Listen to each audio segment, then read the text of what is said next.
اب آپ مذاکرات تھے ایران اور امریکہ کے درمیان، ثالثی میڈیٹر کا کردار ادا کر رہا تھا پاکستان۔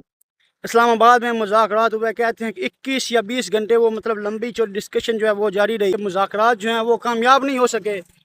جس طرح ایران چاہتا ہے کہ اس سے جو پابندیاں ہیں وہ ہٹا دی جائیں،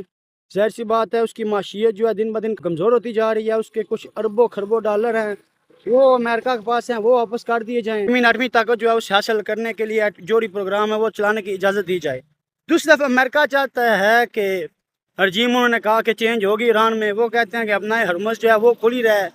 اور ایران جو ہے ان کی مرضی کے مطابق چلے، جبکہ ایرانیوں کا موقف ہے کہ بھائی ہم نے اتنے بندے شہید کروا لیے، اتنے معاملات ہم نے پہلے طے کر لیے، تو ابھی مذاکرات کر کے بھی ہم نے جھکنا ہی ہو تو پھر اس سے بہتر تو جنگ ہی ہے۔ ایک پاکستانی ہونے ناطے میری یہ رائے ہے کہ یار مذاکرات چاہے کامیاب نہیں ہوئے لیکن ان دو ممالک کو ایک میز پہ بٹھا دینا یہ پاکستان کی سب سے بڑی سفارتی کامیابی ہے۔ 1979 کا ان کا آپس میں لفڑا چل رہا ہے ایران اور امریکہ کا، اور اس کے بعد ان دونوں ممالک کو ایک میز پہ بٹھا دیا پاکستان نے، تو اس سے بڑی سفارتی کامیابی بھائی انٹرنیشنل میڈیا میں پاکستان ہو رہی ہے۔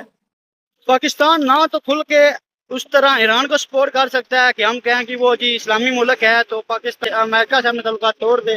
ایسا بھی نہیں ہو سکتا، اور نہ جو پاکستان ہے وہ جا کے سیدھا امریکہ کو سپورٹ کر سکتا ہے کہ وہ ایران کو چھوڑ دے۔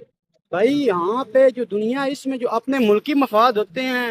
وہ مذہب، قوم، نسل، ہر چیز سے زیادہ سبقت رکھتے ہیں۔ اگر میں پاکستانی ہوں، بے شک میں مسلمان ہوں، لیکن میں پریورٹی پاکستان کو ہی دوں گا، کیونکہ آپ کو اپنی بقا کے لیے